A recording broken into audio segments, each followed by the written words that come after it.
everyone. Hello, good evening, and welcome to the season 2 of the clinical series. And I think somebody has got one more device on. Please mute the other device. Okay.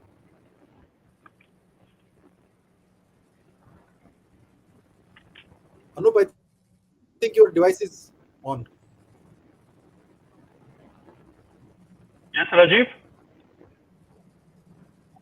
There is one more device which is on. You have to mute it.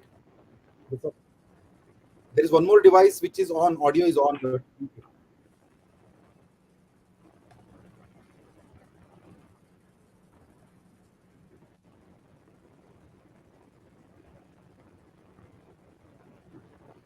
Okay, welcome to season 2. Season 1 was about each episode one clinical challenge, and we received great love.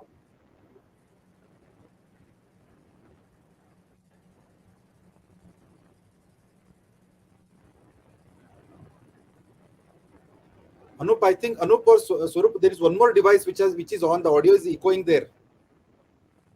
So do you want me to stop the mic?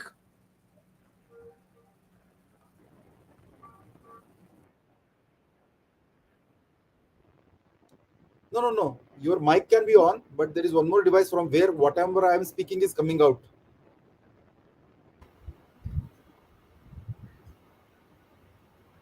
So I am connected with one device only. Ah. How many devices you people are connected with? I guess Dr. Swaroop is out of the live. Okay. Now is it fine?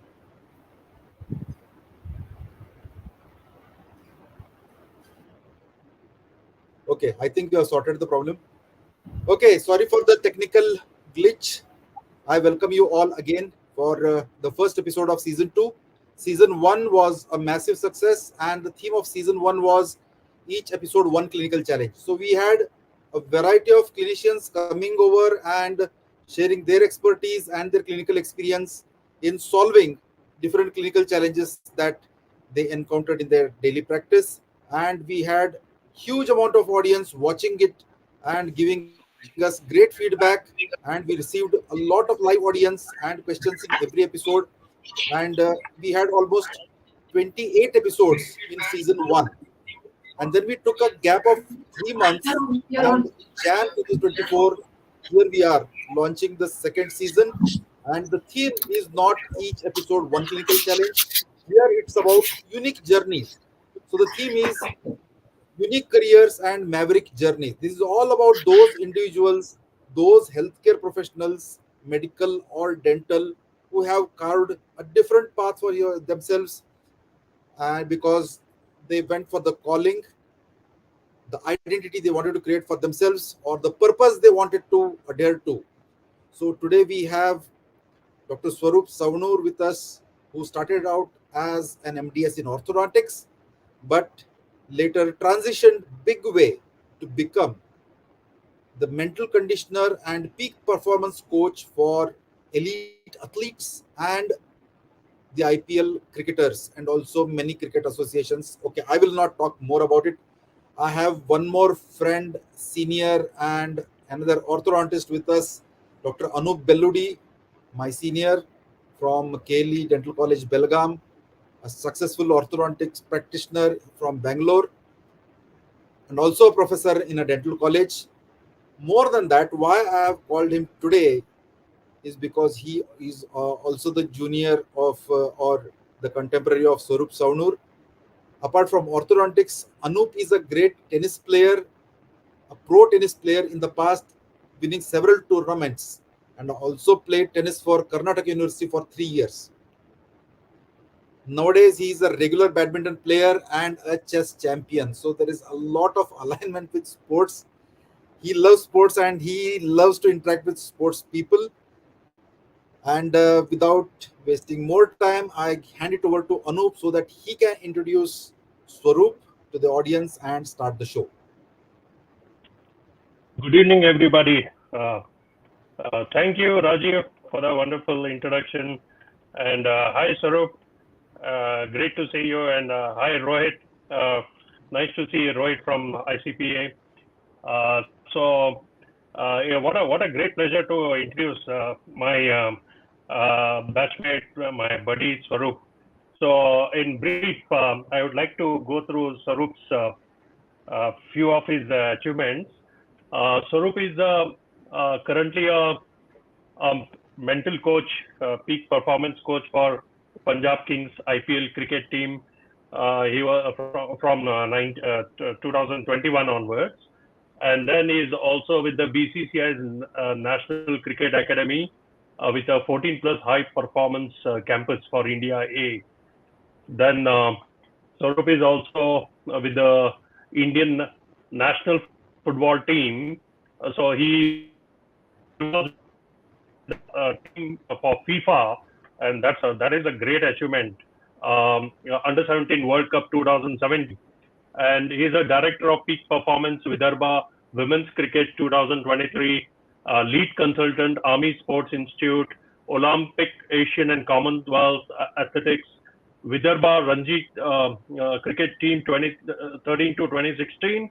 He's a elite senior and teen athletes for tennis, golf, cricket, badminton, and volleyball. He's done some 15 plus tours with the Ranji under 23 teams, and he's the founder of My Mental Coach. And he's also filmmaker. I've seen his short films, and I recommend everybody to watch his short films. He's always been very creative. He loves music, and we had some great time during our PG days. And he's a fantastic clinician also. But now he's away, and he's pursuing his passion, and he's helping many numerous sports people in the country to achieve peak performance. So let's start our discussion for tonight. Swaroop, what made you do all this? Just a casual to start with a casual question. What made you do this?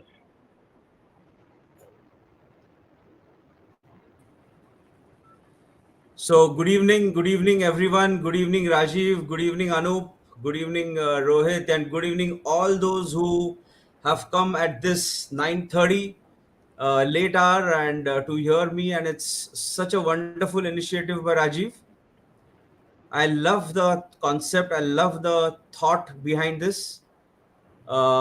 Unique careers, journeys, and I think so. We all have unique journeys, and sometimes just one of those times it happens that somebody just goes off the road, off track, and goes on a very different trip, and probably that's what I did. And I'm so thankful for you for thinking about me, and I hope to share a few insights into my transition from an orthodontist into a mental conditioning coach, and insights, more importantly, into this beautiful, amazing thing that we have over here, the mind and peak performance, not only for teams, but even for ourselves. Thanks, Anup, for this first question. And of course, it's a very natural first question to ask. And what made me do this? I'm going to just share my screen over here just for me to, allow me to just share something over here. Yeah, your screen is So live. I think so. Here in front of you guys, I think so. You can see right now what I've done till now. And many times when we actually look at the things that have been done, we actually sometimes don't realize where it all started. And I think so. This was in 2001. I started my practice in orthodontics in 1998. And it was a wonderful practice. My dad was an orthodontist. So in a way, starting my practice, because I already had a place for me to start, and it was a no-brainer. It was going very, very well. But there was also something, when I look back right now, I realized there was something that I was always itching for, and I think so. It was about the country. At that time, India was not what it was today. India was a different country. The Kargil war had just happened in 2000, and I very well remember Captain Vikram Batra's sacrifice. Very well remember the backstabbing of Pakistan that time. I very well remember how difficult it was for us soldiers to get back those Kargil hills. And at the same time, along with Kargil, I also remember how India was as a sporting nation. And for those who have been in those times and in those 20s and 30s, probably you will agree with me when I say that at that time, if there was one body part missing in Indians, it was guts. We never seemed to have the killer instinct, right? That was what was always said. I remember the India versus Poland match, Olympics. I think so, Seoul Olympics, if I'm not mistaken, where in the last 30 seconds we conceded a goal and did not get into the medal tally. And I remember 2001 India versus Australia, and how Saurav Ganguly was a lone warrior that time, fighting for a cause which was not just about cricket, but it was about being Indian. It was about standing up to what it is to represent your country. And in a way, all those things connected to me at some level. And on the 6th of September 2001, just to add to all of this that was going on in my mind, there was this article that came in the Times of India. And I opened it, I think so, it was the inside page. And as you can see on the screen here, this article was written by the Chief of Army Staff, General Padmanabhan. Think about it. It's not just any other general. We are talking about a person who is the chief of the Indian Army. And he says that time, if we can't win at sports, we can't win wars. And I think so that just told us the importance of sports for the country, of what sports and what a sporting win can do for a country's pride, for a country's respect, for people's respect, and for people to connect to their country. And it shifted me. It stirred me somewhere. I don't know why. I still don't know why. But it was so. It was something that it almost was an aha moment for me. And I cut that newspaper, not knowing that I would do anything about it at all. But today I'm happy to say, as you can see on the right side, that this is the same newspaper cutting 24 years down the line, 22 years now down the line, which inspires me every day. And therefore, in one way, I'm so happy for this journey that happened. And getting into a profession which did not exist. You can imagine in 2001, there was nothing called as sports psychology. There was nothing called as mental coaching. There was, you know, but I started thinking about what we can do for the sports. That was my initial part. And in between my practice times, in the afternoons, I visited about 150 schools in Pune, and I created an organization called as Future Vision Sports. And this is a clipping of 2003, I think so. Yeah, 2003, 2002, 2003, where I conducted 500 football matches that time. I got some sponsorship from Colgate, Lawrence and Mayo. My God, went to Mumbai and tried to get 10,000 rupees, 15, 20,000 rupees here and there. And it was a great initiative. I really enjoyed that experience. But I also realized that, this is not going to solve the problem, grassroots sports and all that stuff. And I started getting interested in brain science, because that time George W. Bush proclaimed the decade of 2000, 1990 to 2000 is the decade of the brain. And I remember reading it somewhere. And then I went to Switzerland. I did my diploma in EEG and brain conditioning from Switzerland that time. It was 1.5-year course. Came back. And I thought that, I would get a red carpet welcome, because nobody was talking about this. But frankly, forget red. There was no carpet at all. Nobody wanted to talk to me. I remember coaches did not want to hear anything about what I have to say. Players, of course, were not forthcoming about this, obviously. Parents did not want to talk anything about me. And so almost from about 2005 to 2011-12, it was a huge struggle, because I had my practice in between, but I was so fully committed to this. It was affecting my practice, of course. And but I don't know, and I'm going to talk about these reasons later on about when I look back. What is it that kept going me on that cause? But slowly, some results came in. Slowly, we started getting. I started getting calls not only from Pune but from outside. And then in 2013, I became the mental coach for the Vidarbha Ranji team directly. And we had players like Umesh Yadav, Badrinath, Hemang Badani at that time. And it was an amazing experience. And not only for the Ranji team, then afterwards, I was the mental coach for their under 16, under 19, under 23. I toured with them that time, leaving my practice. Uh, and in those 3 years that I did that, within I think so 3 years after that, Vidarbha Ranji team, the under 16, the under 19, and the next year under 23 won the board BCCI championships in that 2 years. Never happened before, never happened afterwards. And I'm not saying that I was the reason for this change. What I'm saying is that when everything comes together, the mental part can be the missing jigsaw puzzle that can actually get you on that peak performance journey. And I think so that is what it told the people. And then after that, I've worked with thousands and thousands of athletes across cricket.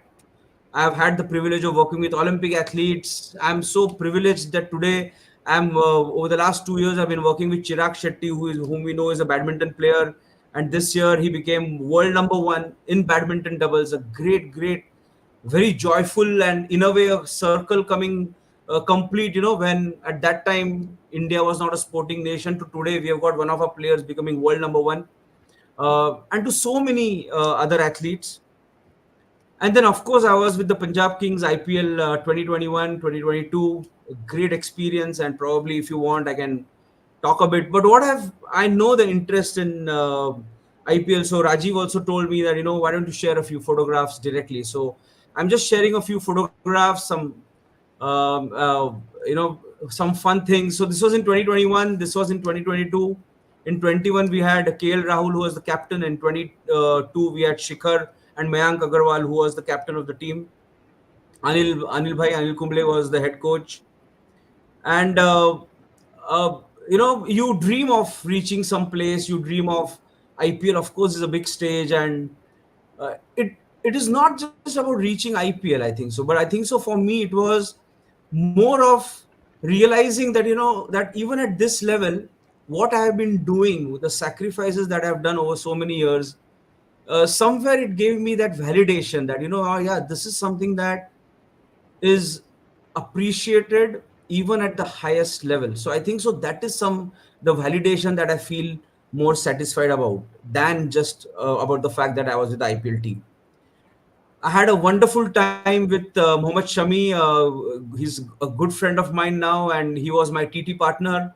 And every day, almost, that was quarantine period. So every day we had our game of table tennis, and he used to beat me. He's a wonderful TT player, but I used to beat him once in a while.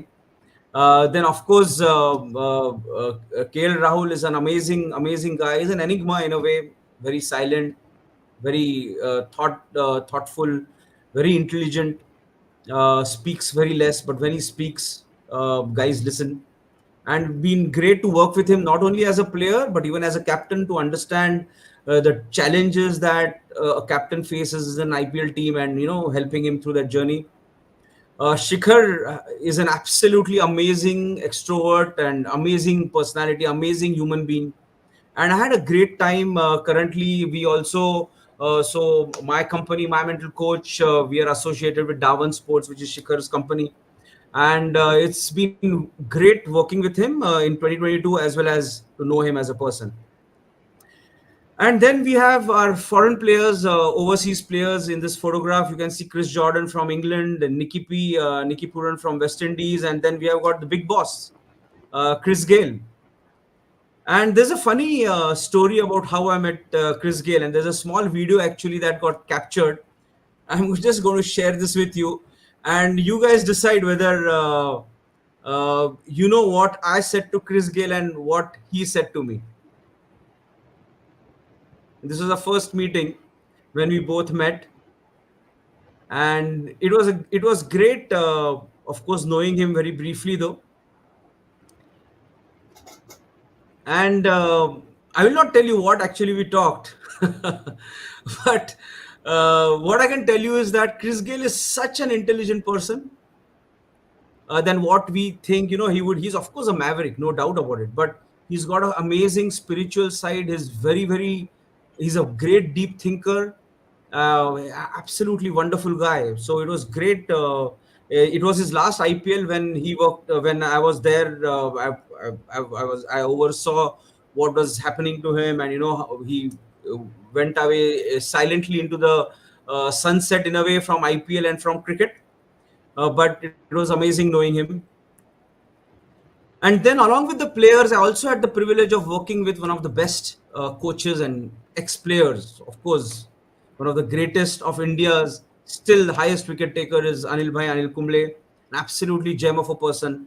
And thanks to him that he accepted me as a head coach, because of which others accepted me. And it's all thanks to him that I was able to do that. Along with him is Andy Flower, one of the most successful coaches, especially in T20. Now, I think so. He's with RCB as the head coach. I had a great working relationship with him. Brilliant guy, very, very knowledgeable about the game, and learned so many things. We could do a lot of work together when he was the assistant coach that time of Punjab Kings. So we had a lot of interaction, lot of new things that we did for the team together. Then I had this is a moment when this was my first interaction where we had to sort out certain issues about from the opening pair. So normally KL Rahul used to go along with Mayank, who is there. His back is over there, and then we had Nikki Puran, and then Andy Flower. So we were discussing certain things at the start of the season about how. And from the mental side, I was giving my point of view about how you should approach, and there's a wonderful discussion going on that time. And then Jonty Rhodes, one of the greatest fielders that he redefined fielding. And I think so it was wonderful working with him too. And then finally, the icing on the cake was, my idol, of course, and everyone's over here, Sachin Tendulkar and Sachin Bhai. And it was wonderful talking to him after our Mumbai match and when we had won. So there was a extra icing on the cake when I actually had a conversation with him. And then this is with Preeti. This is our team. This is 28th March when my first win. There's some fun moments with the team. I'm also a filmmaker, but we'll talk about it later on. So this is my journey till now, and I just thought I'll share this uh, with you guys, and I'm back for some questions. Yeah. It is no doubt amazing to go through your experience, Swaroop. So since this is a short interview, we would like to fire you with some questions, and I would like to Yes. because Raji was telling me that he has received more than 100 questions since morning. Probably it will go in thousands. Yes. So Yeah. there are so many questions, and many are showing so much interest in this topic, right? So people and the audience, and some of them want to know, they want to take some advice from you, of course. Sure. So what I'm trying to categorize that is into as a sportsman, and then as there are a lot of doctors attending this, and a lot of others also, of course, all over the world, and then there are a lot of clinicians, there are a lot of orthodontists and many dentists, prosthodontists, all dentists, and then there are others, as humans, in general, we would like to know a few questions. First, I would like to start with as a sports person, right? So one of the most common question asked was to Swaroop, as a peak performance mental coach, how can I optimize my training routine to achieve peak performance in my sport? If I'm playing any sport, or if I'm just a jogger, I'm into marathon, or if I'm into any kind of sport, how do I achieve peak performance in my sport? Good question. So I think so. Let's go beyond the semantics. We talk about peak performance, but what does it really mean? What is peak performance? And I think so. I've always believed in simplifying things. In a way, peak performance is jargon. Simply put, it's not about doing extraordinary that's going to define you as a sports person. I think so. People think that peak performance means doing something extraordinary. No, peak performance is not about doing extraordinary, but peak performance is doing your ordinary work in a consistent manner day in, day out. Remember, Bumrah doesn't get 5 wickets every time. Virat Kohli doesn't get 100 every time. Djokovic never always wins any matches all the time, but yet they are peak performers.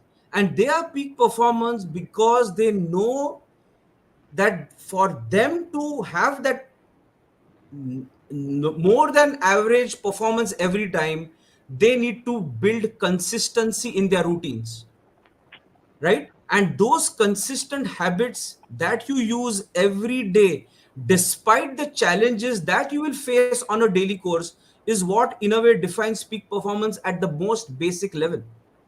But for you to have a consistent performance every day, you will need to build a consistent mindset, because every day you are going to be faced with different things that are going to affect your thoughts, that's going to affect your emotions, that's going to affect your energy. And because of that, we lose or we do not do those things that we normally would have done consistently. And because we don't do those consistent things as consistently, that leads to inconsistent performances, and that becomes a negative feedback to us, which is what causes us to get our belief down and confidence down. So the key to peak performance at the most simplistic level is to be consistent in your processes, in your routines, in your habits, no matter what. But the real peak performance is an understanding that it's very difficult to be consistent, but very easy to be inconsistent in life. And that's, in a way, the biggest challenge that we all face as humans. Okay, Excellent, great. Sarup.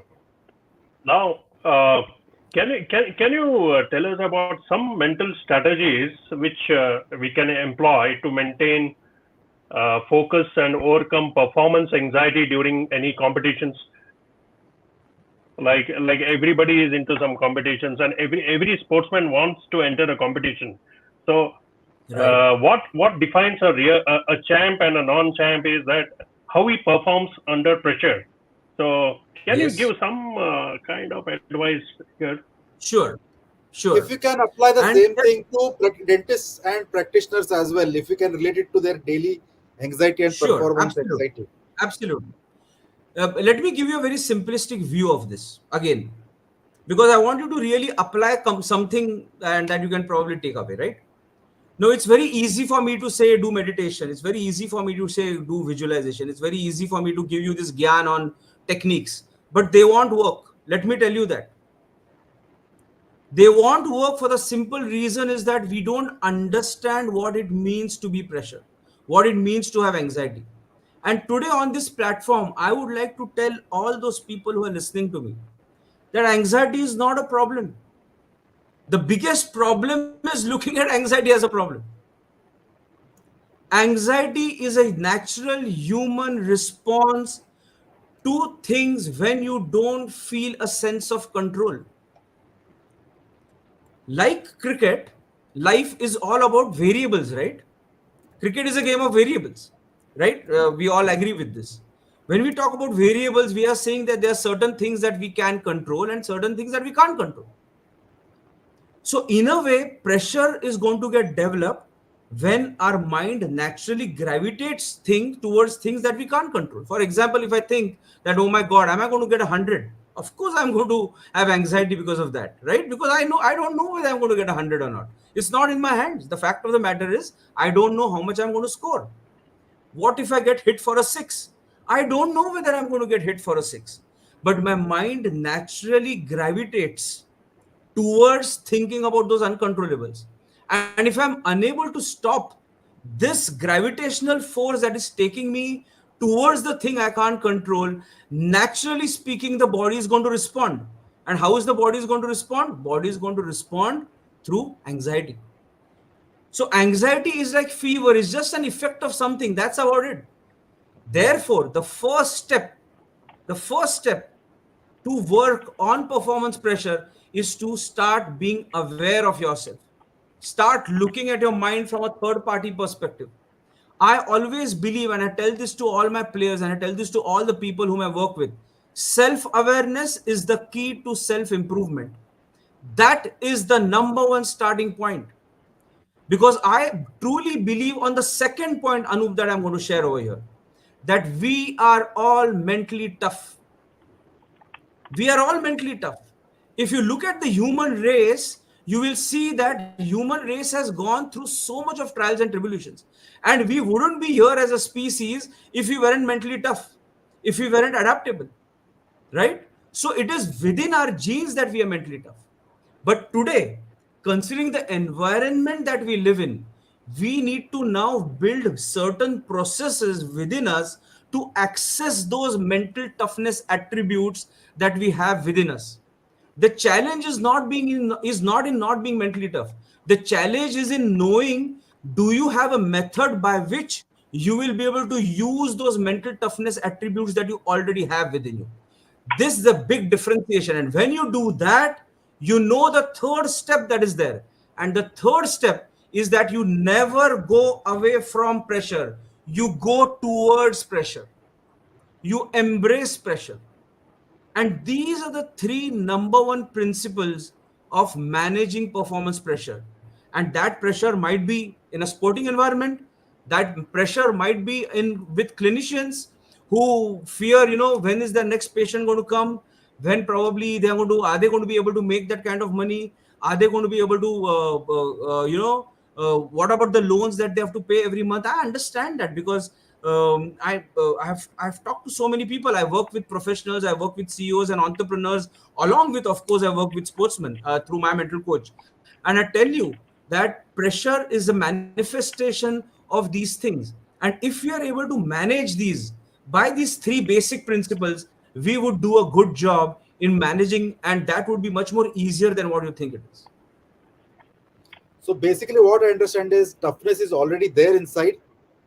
It's all about how well you look at the anxiety, take it as a signal, take it to your advantage, and leverage the toughness that is already there to solve the problem that you are facing. Yes and no, You are Rajiv. tougher I there. agree with you. Okay.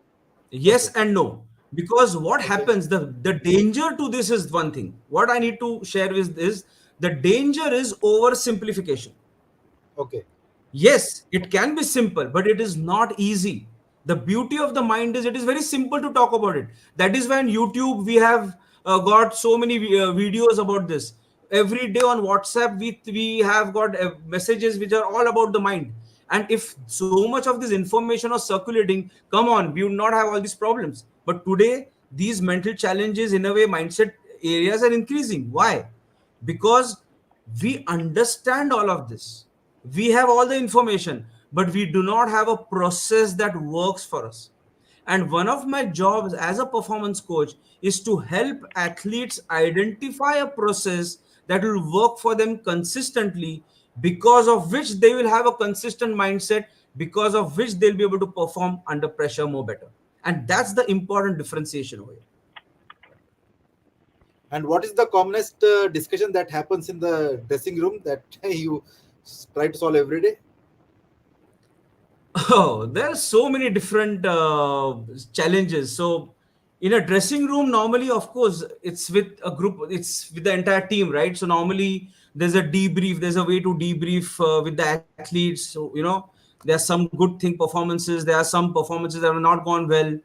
And then there's so many things that you have to do with the team, with the coach, with the support staff, one-on-one sessions, group sessions, smaller sessions, observations. So many different things have to be done. It's I think so. The more I have gone and worked with, for this year, for example, I have had 8 tours. I've been on 8 cricket tours.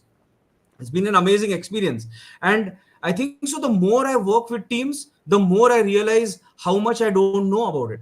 I think so, I Okay. realize the depth of how individualistic this whole process is actually finally is, because every person is a matter of his genetics, personality, experience, life history, recent events, right? And therefore it cannot be one pill for everyone, right?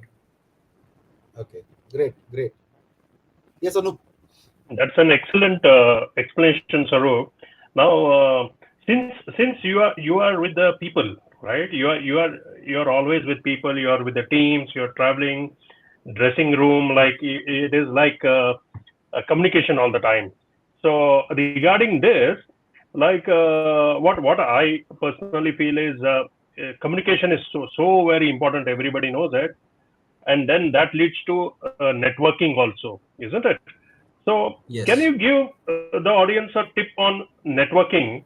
Like example, how do we cultivate a meaningful relationship and improve interpersonal skills? With your how do we really connect with people? Fantastic question, Anup. Fantastic question. I think so. If we look at the world today, ironically, the more technology we have empowered with to communicate with each other, the more distances and troubles the world is facing. Right? Earlier, there was technology was not there, but people were able to communicate and live together much more easily. Today, communication is there, and people are going apart from each other. It's amazing, isn't it? And I think so. One of the things that I have probably one thing that I can surely say that I feel is paramount, especially in today's fast paced world where everybody in a way is independent, including your family, and you need to keep maintaining the bond within our staff, within our family, as a group, as a community. The number one thing is listen more, talk less. I think so. Today we have become a world of uh, giving information. I think so. What's important is to step back, hear the person fully, allow that person to express himself fully, and then give, understand, introspect, agree if you have made a mistake, and if not, give your point of view. And I think so what Adi Shankaracharya did 1000 years back, he went across the country. Why did he go for? Because he realized that we needed debate as a central part of communication. I think so today we do not have healthy debate as a part of communication. It's important to agree to disagree on certain issues, and it's not about your way versus my way. And I think so when we have a way or method of working as a common way to develop this communication, and I feel these three principles are so important, as I mentioned, then I'm sure we are going to have a better place where we'll be able to communicate more better.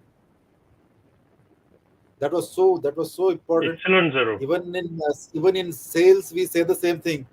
Average salespeople keep on talking, whereas the top 1% salespeople, they listen to what the other person is talking. That's when the Right, actual right. right thing goes out. Great. Absolutely, absolutely. I just want to know what was the discussion that happened between you and Sachin Tendulkar. It must have been a few minutes talk. What was it? Uh, uh, with I think so. With Sachin Paji, I got introduced to him by our manager, and I was talking, and then he asked me, "What do I do?" I said, "I'm a mental conditioning coach of the team," and he looked at me surprised because not many teams have that. I don't know whether you know. In fact, that time I was the only mental conditioning coach for any IPL team when I was sitting in the dugout, apart from Paddy Upton. But Paddy Upton is from South Africa. So he was surprised, and he asked me whether I am with the team sometimes. So I'm with the team all the time, and then I told him I'm from Pune. Then we started conversing in Marathi, and then we had a few discussions on mindset, and I would have loved to pick his mindset, but unfortunately time was short. There are so many people around him, and I hope that in the near future, God willing, I will have another chance to not just have a conversation but work with him. Oh, great. And what about these players? Amazing. The people who are very very aggressive on the field, are they same in the dressing room also, or it's a different avatar of theirs? I think so. All of us, right, Rajiv, including us, all of us are different colors at different times, isn't it? Yes. Just as a day starts with a beautiful sunshine, it heats up in the afternoon, goes into a dusk, and then there is a night. I think so. We also have our different energies. And I don't think so, therefore, that we should look at a person's behavior on the field as a metaphor for how he would be off the field. And as I said, for example, if you look at Chris Gale, I was amazed. Like everyone else, probably you have a different image of what Chris would be. But when I went and when I actually saw him functioning during the entire IPL, let me tell you, I was wowed. I was wowed by his absolutely wonderful demeanor, his way of thinking, his way of communicating with everyone. He's a wonderful communicator, and I think so that he'll be a good coach in the near future. You'll see him becoming a coach, if I'm not mistaken. He's a wonderful communicator. He is very spiritually inclined, completely contrary to what we see him, right? So I feel that uh, uh, you see everyone in different shades. There's certain things, of course, which I can't share, but all I can say is that everybody is a wonderful human being in their own right. Great, great. Wow. So, like we have seen you some of your videos, and when you are addressing the team, like I've seen a video where you are talking to the likes of Chris Gale and Shikhar Dhawan, and all the big stars who already have a big statistics behind them. Like these are Right, all very great players. The best right, of the world come to IPL and play, and you are right, talking to them, right? And right. and when, we would like to know, like just before a tense match, there is a crucial match. In the dressing room, what is the discussion you are doing with these guys? These some of them are legends. What are you telling these guys? I think so. It is very, very specific, Anu. At that, in those moments of time, uh, the questions that are asked are extremely pointed.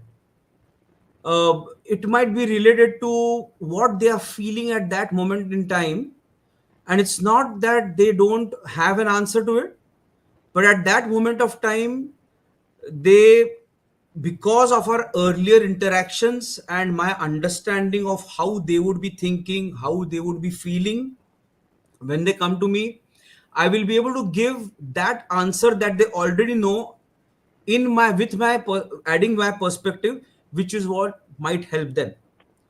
And it's very, very specific, and it's for example, a player would want to is not feeling confident that day about bowling a Yorker, right? Now, should he ball a Yorker or not? Mm-hmm. So there are two things, right? Now, if I'm not confident about bowling a Yorker, I wouldn't want to bowl a Yorker.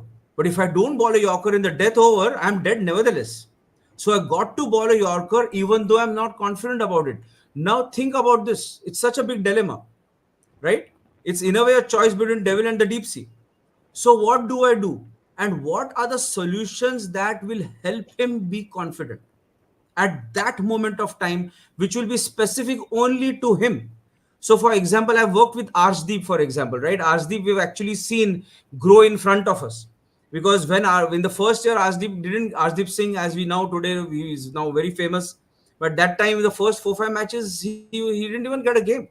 And slowly, we have seen over the 2 years, it's been wonderful seeing his rise, and now to see him in the India team is amazing. And at those times, the confidence that the player needs to ball those Yorkers, it's very, very difficult, because it's an extreme high pressure environment. And therefore, it will be very difficult for me to tell you what exactly I say, because it is so specific to that person. All I can say is it has to be very crisp, it is very specific, and it is like a pill that you give that makes him, remember that one thing that he knows, and that's what makes him do the job. So what I understand is it is customized to the individual, that particular player, like what you are going to tell him, depending on the circumstances for that day for him, isn't it? So Absolutely customized. one more thing, what 100%. we what one more thing what we see is in individual sports also, and in team sports, like we have gone through this as a sportsman, me too. the one thing is that when you're losing, the other thing challenge also is that when you're winning, when teams are always winning and when an individual is always winning, how does he continue to win? Because it sets Yeah. in a little bit of a complacency, right? Isn't it? Hmm. Like we start taking the opponent for granted. Like it was Hmm. like the Australian team was dominating the whole cricketing world for years together, but they kept on winning. An Indian team also Right. for some time, isn't it? So what's your Right. take on that, Arup? Yeah, that's a great question, Anup. And frankly, I know the answer and I don't know the answer because when I work with my team doesn't win all the time. So there is no perfect answer. But let me tell you the principle of the answer. And it's not about reaching the destination of that you're going to win all the time. I don't think so. That's what we want. The key is to keep being on the journey where we are giving ourselves the best chance of winning. Finally, that's what it is all about, isn't it? And what does it mean to give ourselves the best chance of keep winning? Is about developing that sense of consistency. It's about creating new goals that are going to push you. It's about creating matrices that's going to identify smaller processes or improvements that you want to keep adding into your game. And as an individual in a team, for example, not all the 11 are going to do well, right? So there may have been 3 to 4 players who have done well and probably 4 5 players who have done average. But the next match, those 3 4 players are probably who did well are not going to do as well, but the other 3 4 have to do well. So if you see, winning is in a way in teams at least is a imperfect science. So within that imperfections, you have to develop a higher than average performance that's going to lead you to a win. So as I said, it's a very amazing, fascinating dynamic. And it's all about you being in that process all the time. And if you be in that process all the time, and if you engage with the team to be in that process all the time, then naturally you're not going to take any win for granted. Naturally you're going to keep pushing yourself because you know you're not perfect. And I therefore believe, players, we talk about people being perfect. I'm absolutely against that. It's not about perfection, it's about integrity. That's what we want because we know we are never going to be perfect, but we can surely develop that integrity to be on the path to perfection each and every time. And if we do that, we are going closer to that winning percentage that we probably dream about and actually keep winning more and more often. And that is what sometimes we see in Australians as a team. That is why what we sometimes see when Djokovic does something magical, and that is what happens when a Tiger Woods does something which we think impossible, right? And I think so this dynamic or the principle is what probably works sometimes. Yeah, So and what I basically, want to know an is, individual makes winning a habit, isn't it? All these makes a habit out of winning. So Yes. you are ready for it, and it becomes a routine. Over to Rajiv. Yes. Yes. yeah, when you said somebody is not in a mental status to put Yorker or not, he's not feeling that confident. He might be telling it in different words. You have to actually identify what is going on inside his mind. You have to dissect, Absolutely. go into the deeper layers and get the right diagnosis. So Absolutely. how much orthodontics is helping you in this diagnosis? Because you have been going through complex growth journeys of different ortho patients. You have done ortho diagnosis throughout your life, and how it has helped in this mental diagnosis, dental See, diagnosis to let me mental tell you this. diagnosis. Let me tell you this. The study of sciences and the study of orthodontics specifically did surely help me shape the logical way of structuring a problem and trying to arrive at a solution. I think so. In a way, that is what science allows us to do that, right?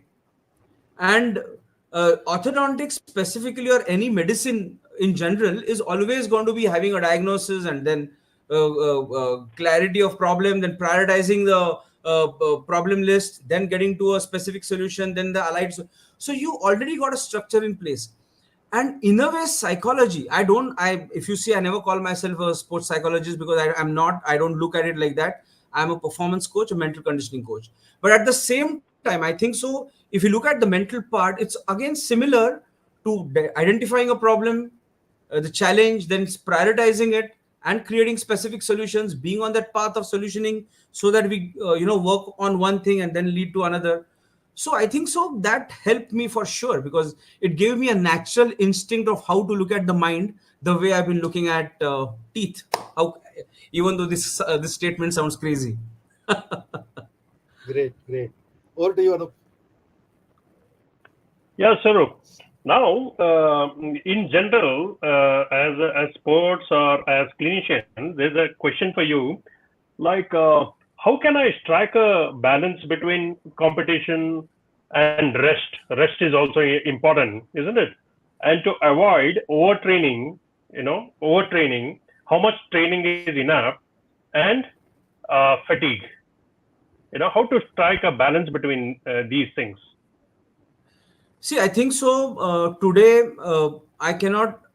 It's not even a question of striking a balance. It is paramount that you add rest and recovery as a absolutely, uh, as an Necessary. absolutely important part of your training protocol.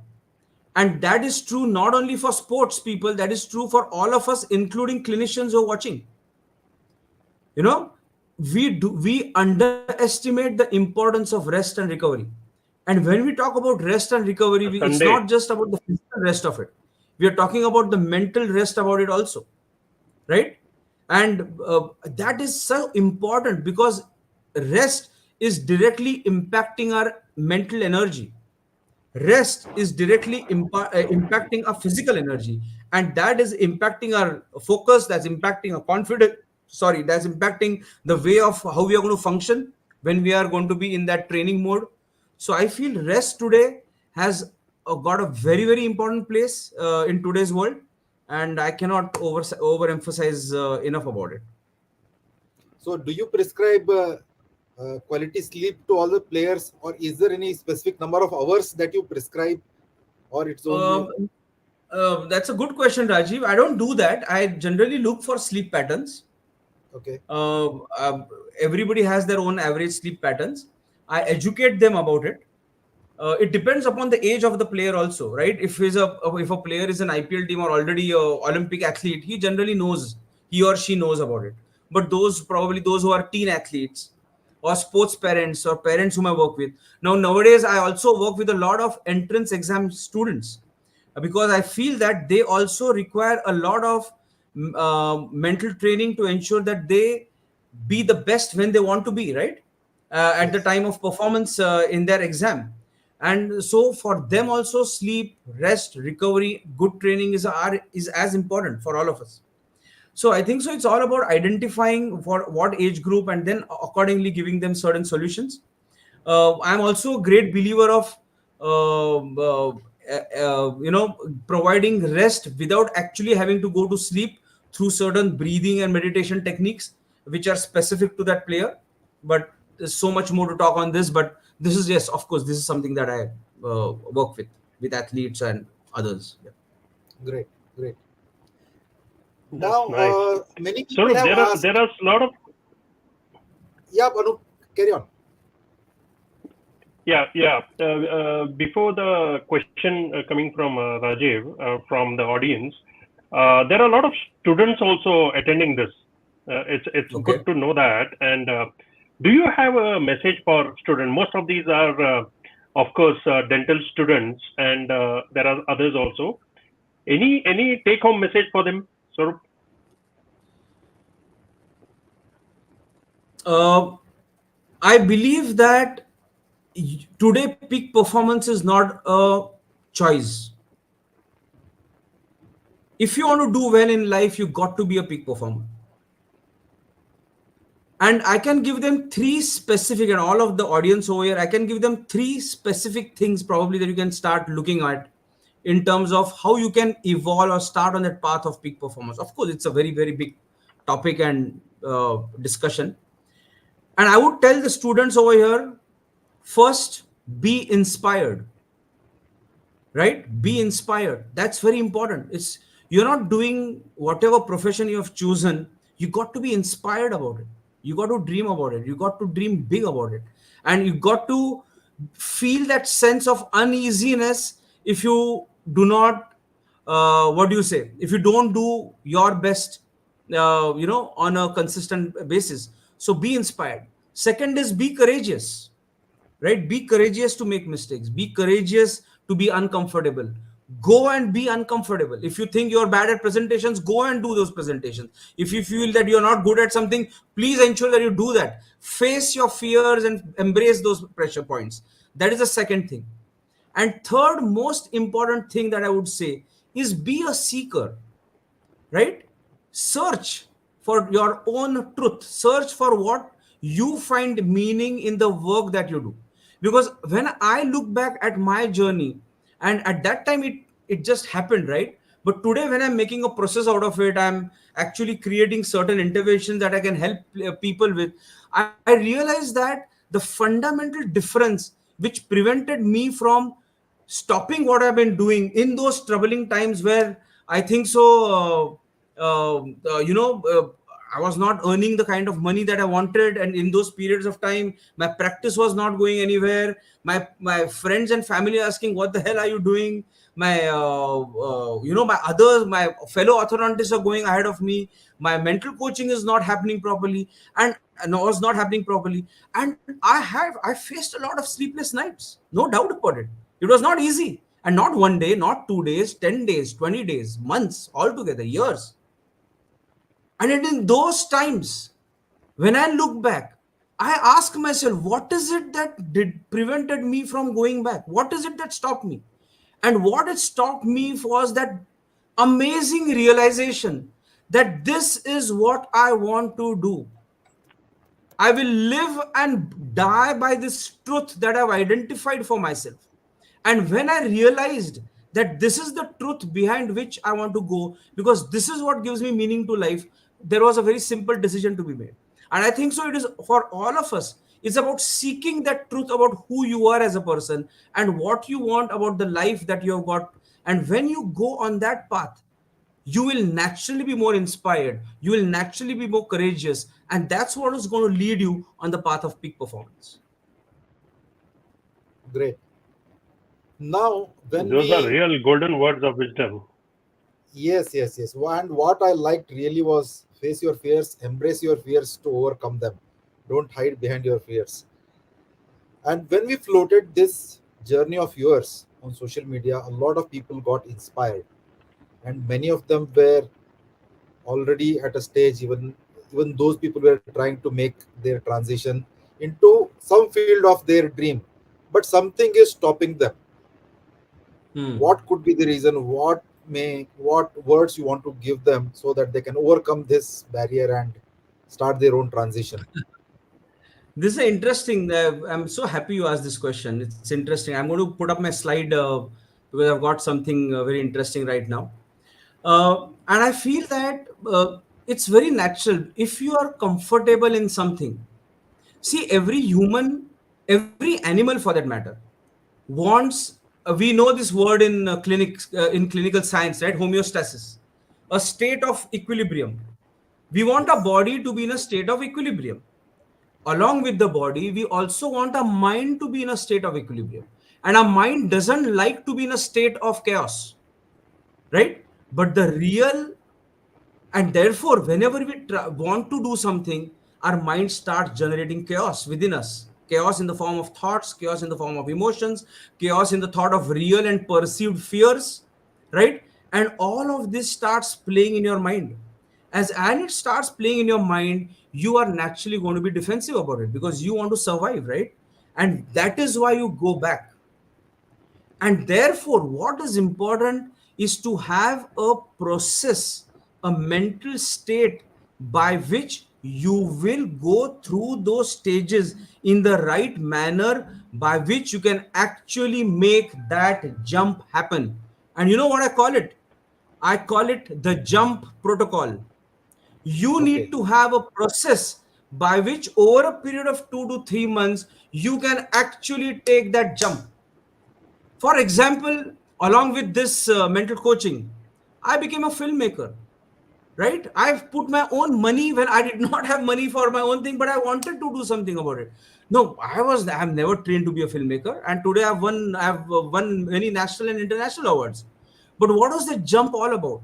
And when I look back at every stage of the journey, I realized that there are certain processes that I could use. And when I connected with the science and connected with the research, I realized there is a method that people can easily use. And if they go with that method in the exact same way, they will be able to make that jump in the easiest possible manner. And in fact, Rajiv, I would like to share to the audience over here that I'm having a session around the third week of February exactly on this, and it's a free session. I've had it. I had already planned it with a group of individuals who I was talking to. But I'll be happy to share if you want. I can share this presentation, a quick slide over there, where Yeah, please. people can just get in touch with my team, and they can join that session if you they can join that session if you want. Um, and let me just see over here. Yeah. So if you can see over here, for those who are interested in this session, the jump protocol, and understand what are the exact steps you need to take to help you get through those fears, through those emotions and thoughts, and give yourself the best chance of success, you can WhatsApp your name and email to 98237, this number, and it'll be exciting to have you guys over there. Let's see what comes up over there. So I just thought I'll share this since you asked me this question, and so I feel that today there is no excuse for not doing what you want. Great. Rajiv, allow me to complete this because this is a very important thing. You know, till now, we had excuses with us. The dangerous part of today's world is today we don't have an excuse. For example, earlier the excuse was I did not have the ability or the facility or the money to learn. But today the internet provides you with all the facility to learn, right? So that's not an excuse anymore. Yes. You do not, the next choice was how do I think through it, how can I be more creative about it, how can I create ideas. The second part is also now solved by chat gpt. You can use chat gpt and AI technology as a wonderful way to create new ideas for the thing that you learned.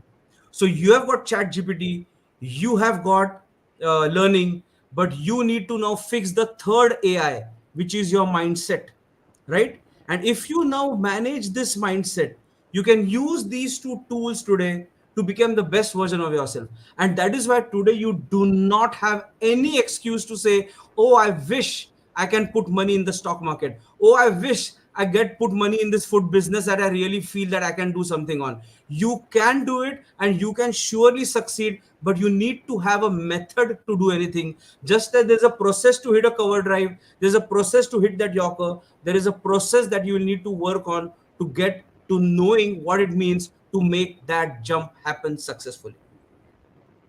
So I think one of the biggest Amazing. barriers that stops people is people oversimplify, make their own conclusions, saying that this guy had that daring, it was inborn in him, that's why he took, which is a myth. Very What true. I understood from you is you still don't have the process.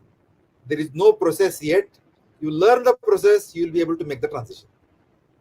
And it's natural, isn't it? Now, let me ask you Yes. this. Do you remember, Rajiv, in your own class? Let us look at our own classmates. I was never a great student, okay, in my school. I never got 90, never ever, okay? And I used to always think about that guy who used to come number one in the class. And I used to think, what the hell is it doing for him to remember all those things? No, there are certain things which are natural to us. Remember that.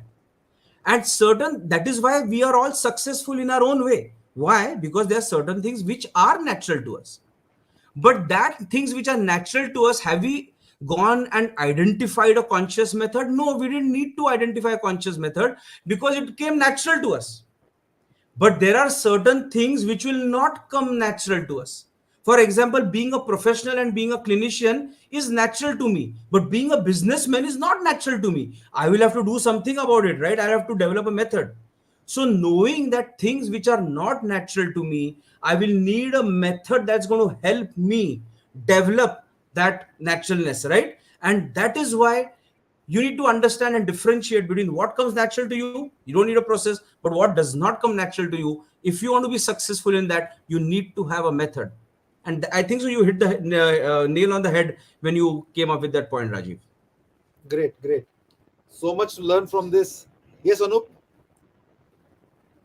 Yes, there are some some from the audience who have some questions, and there are some friends who have some questions. Rajiv, can you pick Sure. some questions? Yeah, yeah, yeah. I mean, of course, the time is short, but you can you pick some questions for the from the Yeah, yeah, yeah. audience? So one of the questions is, do you recommend any good exercises to maintain good mental health consistently? One of the Yeah, dentists, this is a MBS dentists, have asked this. yeah, this is a question that's asked to me quite often. Yeah, And unfortunately, I have always kept away from the habit of giving tips, because tips don't work, because I don't know who that dentist is and what is going to work for him. And if you look at it, tips, you've already got so many YouTube videos, right? You have got all the information, but we still don't do it. If you look at it, why we don't do it? Because we don't know, it's not customized for you. So here I can say meditation as a simple way to say it. But what type of meditation? What kind of breathing is going to be helpful for him? What is the time when he needs to do that meditation? Does he need to do between the clinic hours? Does he need to do in the morning? Does he need to do before, just before sleeping, so that he'll have a good sleep? It depends upon what he needs, right? But yes, there are surely certain basic things that he can do. The first thing that he can surely do is ensure that you do not take your work home and do not take your home to work, right?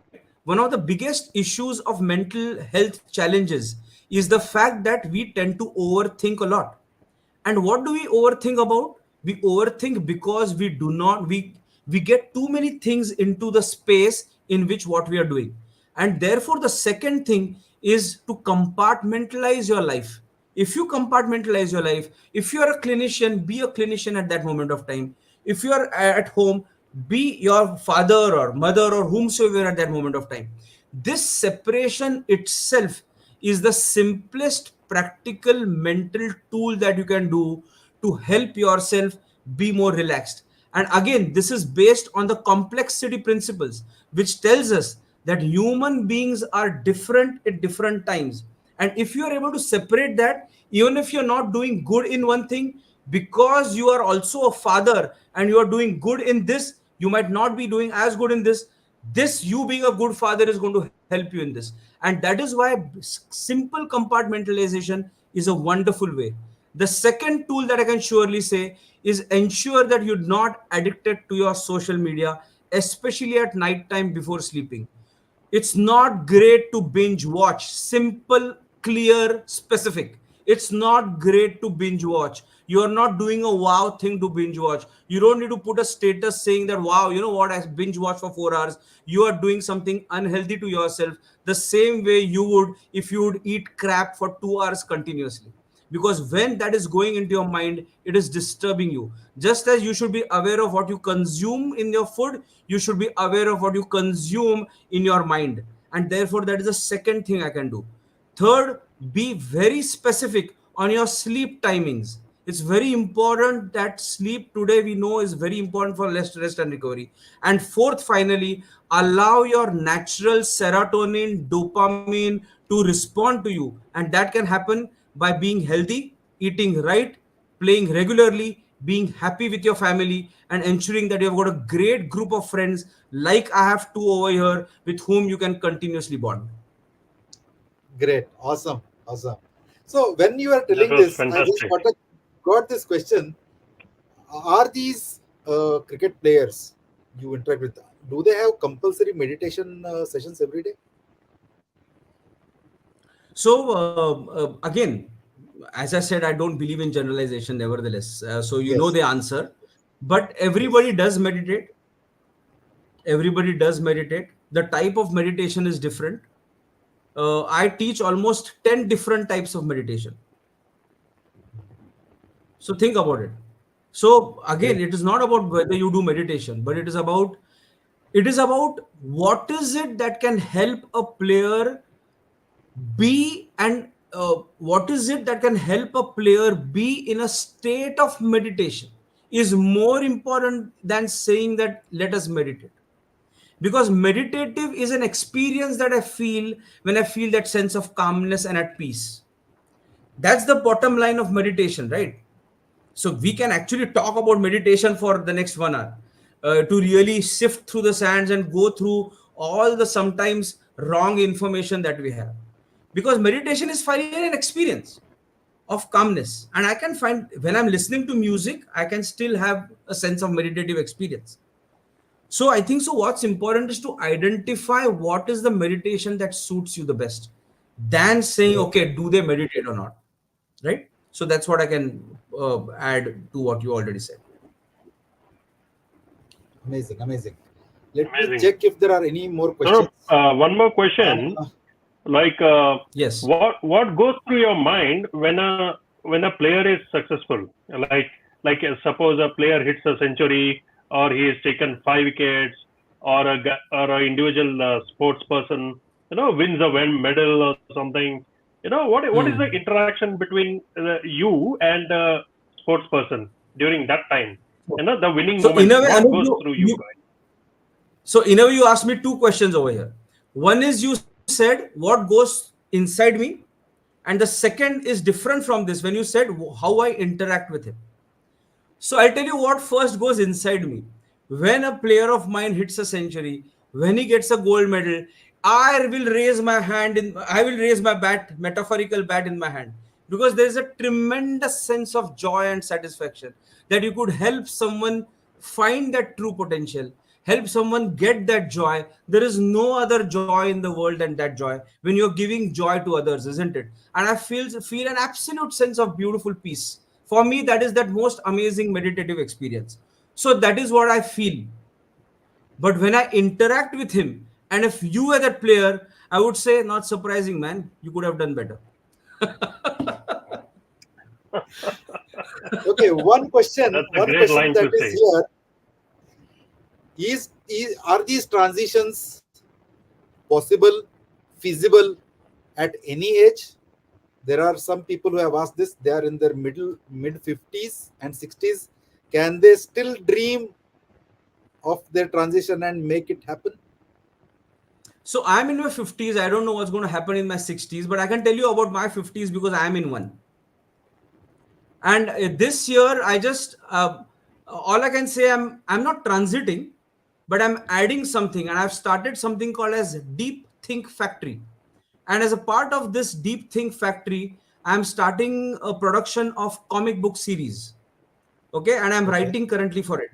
And in the next two okay, years, it is my dream, through using my jump protocol, to ensure, and it's in a way for me to ensure that that happens, is I'm ensuring that I'll get my comic book series out in the next 2 years. There is no question today that you can transit at any age. In fact, there is no greater joy than to transit at the age of 50 and 60. Why? Because you have got that wealth of experience behind you. You have got a nest egg of money that you have already safely secured. What is it that you're waiting for? Go out there and seek the truth that you want. Go out there and do something that's going to really give meaning to your life. Because there is no, how many parties do we want to keep going? How many drinks that we want to keep having? How many fun moments do we want? The real fun that we are going to have in our life is when we seek that truth and when we achieve that truth. There is no greater joy than that. And forget 50, 60, 70, 80. God willing, if we all have that life, every time, whenever you feel like doing something, have a plan, stick to it, identify, make mistakes, but go on that journey, because that journey is so, so, so beautiful. I can tell that to you for sure. amazing, amazing. That was Rajiv, I so would like to inspiring. add one point here. I was going through an article in the morning where in a university in UK they have done a survey on 500 most successful people, and they have found that more than 90% of these people had started in their 40s and 50s. Okay, so and in the late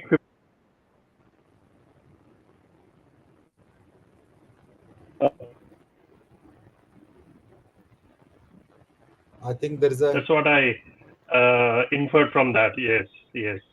One question from one of our dear friend, Dr. Venkatesh Aneosur from SDM Dharwad. He's a HOD there, and you all know him. He's a fantastic surgeon, and he was my tennis teammate when we played for Karnataka University.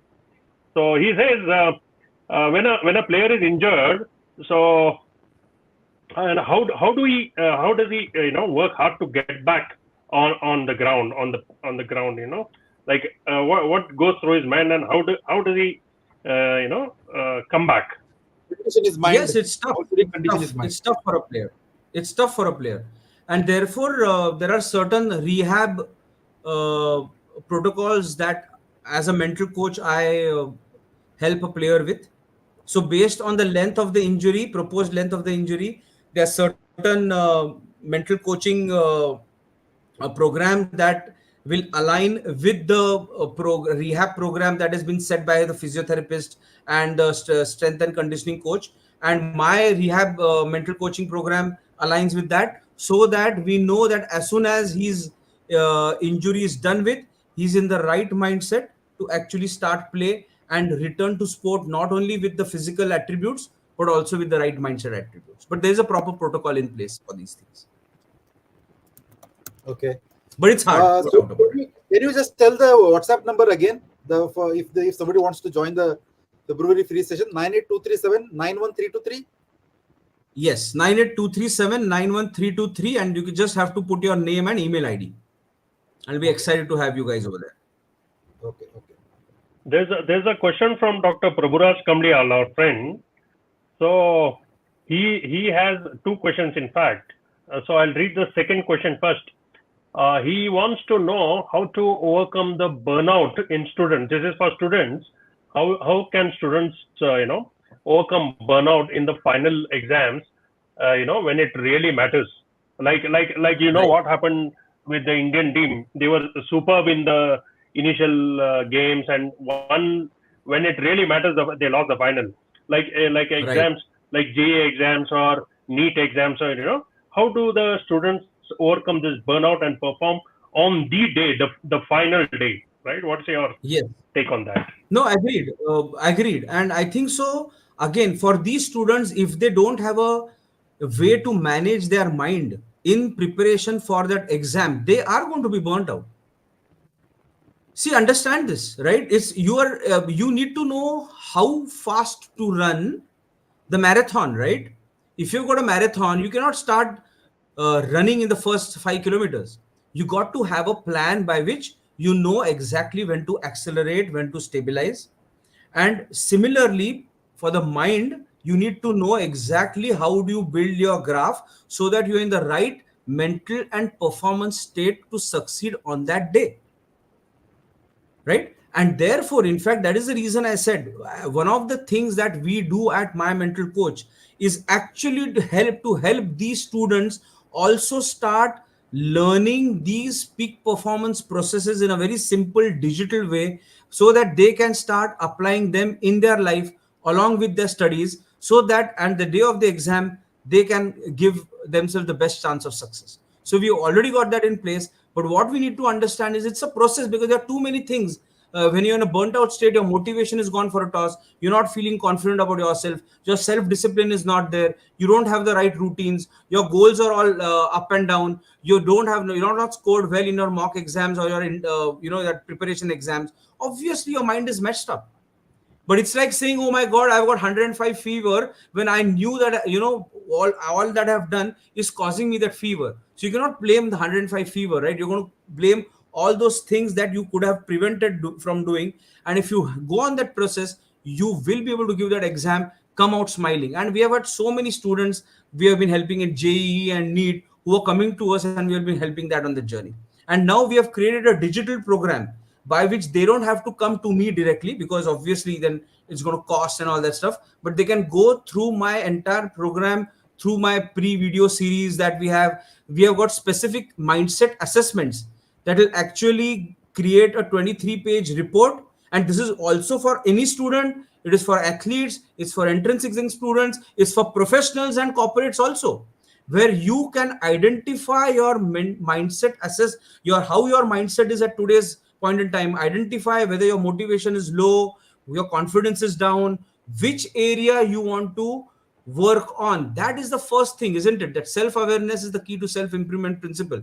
And once you identify which area of your mindset you need to work on, then you can use those steps. So we have got these in place. And for those who want to know more over here through this talk, you can just message on that same number and we'll be happy to help you. Great. There is a There's a question question from by Dr. one of our professional yoga teacher here, Mrs. Neha Okay. Dugar from Bangalore. So, and why I'm Okay. asking this question is that because many are asking this question. So she says, how to prepare to become a sports psychologist. How to prepare to become a sports psychologist? I think so. Today, now it's like 20 years back. It was a huge, painful process. But today, there are sports psychology degree courses. You can just join. It's a 3-year program, and you can become a sports psychologist. Great, great. She had asked the question before, and it's in the delegates list, and she has Okay. asked it live right now. There is a question by Okay. Dr. Vinay Hiremat, and he has actually two questions. The first one is, what is the difference between mental routine and mental discipline? Are they different or Hmm. they are same? Yes, one is the effect of something. One is the cause of. One is the cause of something. Your Okay, discipline is the cause. The effect is you following a routine, right? So if you are disciplined, so that is causing you to be having or focusing on that routine, right? And therefore the mind also works on a cause and effect principles. You need to know what to touch on. If I say, oh, you know what, I don't have the right routine, I don't have the right routine, no, you won't have the right routine unless you know how to self discipline yourself. But for you to self discipline yourself, you will need to know how to manage your distractions. For you need to know how to manage your distractions. See, so if you realize there's a cause and effect relationship over there, right? great, So great. discipline is the route to getting the routine the way you want it to. And I think we are coming towards the end, and I can ask one question. How can we as a community start our own peak performance journey, get on with our own peak performance journey in whatever we are doing?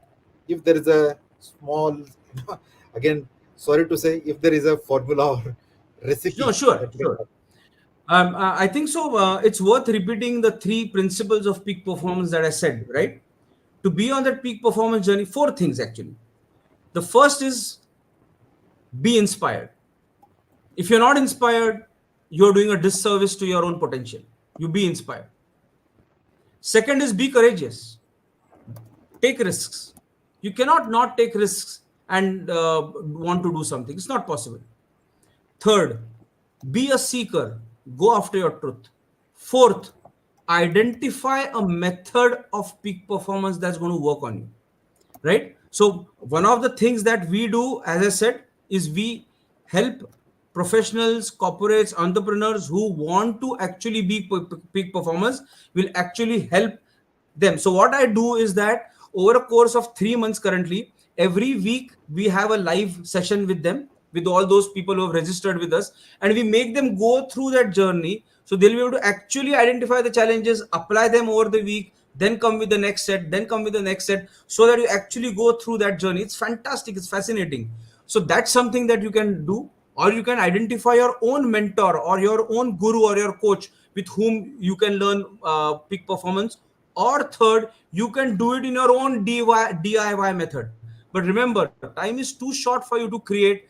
I was lucky enough probably to go through this whole painful journey for 20 years, and today to be on this side, not obviously saying that I've fully completed what I wanted to achieve, but at least be fully on this side. But do not uh, wait for you to make mistakes. Learn a method, stick to it, surrender to that system, and see you too will be a peak performer. Because I always believe that problems are always bigger than what you think they are, Rajiv. Problems are always bigger than what you think they are. Solutions are always simpler than what you think they are. It is for you to Oh, start looking at a life not from a problem focused approach, but from a solution focused approach. And when you change that perfect perspective, that itself is the first step to peak performance. awesome, awesome. We Well are said, Swaroop. getting motivated by the session, although that was not your goal. You said you are not a motivational speaker, but since No, we I'm are not. finding answers, we are becoming seekers through this session. We are finding our own answers.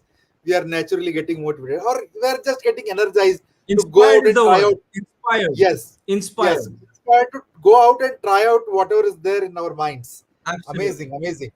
Anup, is there anything else you want to ask? See, it is so inspiring to really listen from Swaroop. We are friends since like 25, 30 years, and every time we have a discussion, it is so interesting again and again. So what So nice. I see is you see, this is the era of India rising. You Yes. are seeing that, like you said earlier, there were excuses and now there are no excuses, and you can see our Indian teams winning in sports, more medals and more, everywhere, accolades everywhere, and even in the field of science and technology and medicine, you can see you can really feel it, and you can really see, India rising, so Yes. Jai Hind for this. And I'm sure, Absolutely. this is a new India, and mentally, or a new India is more mentally tougher if you see the past. And this is something to look forward for the next golden years in India. Thank you so much, Swaroop, for Absolutely. the wonderful session, and thank you, Rajiv, for the wonderful session, and thank you for allowing us to, be a part of this session. Thank you so much. Thank you Thank very you, much, thank you, Over to Rajiv. Rajiv, for Rajiv. inviting me here. Thank you, Anup, for being such a wonderful moderator. And I'm so glad that we have been such wonderful friends. And to communicate in this manner is such a wonderful experience today. This will be a great memory for me. And I hope I could enlighten all of you with small things about how I could transit and probably take a few things. Wonderful. Thank you very much. This was a great session, and I must tell you that the audience was consistently 100, which is we used to get only in clinical sessions. We thought today, because it is non-clinical, we may not get our, even the registrations were pouring in, and the attendance was constantly hitting 100. And I'm sure Wonderful. everybody had a lot of take home points for their own personal journeys. You have customized it for everybody, you have simplified it, and I hope everybody will take home this message and evolve in their own journey. So, Swaroop, I extend my heartfelt thanks to you for accepting the invitation and being here in this show. It was really a great session, and I must thank Anup, who immediately said yes. He said he will be part of this session, and he said, "Let us go out and have great time together." So that was so positive, and we really had Yes. a great time. And Yes. let us have. I'll see if I get time. I'll try to come to your February session. I'll be a part of it, and I hope Absolutely. we might find a lot of the audience in those sessions. And thank you, I'm sure. everybody. We hope Thank so. you for joining in. Thank you Thank for the you. great Thank support, you. Good night. and wish you all the best. And good night.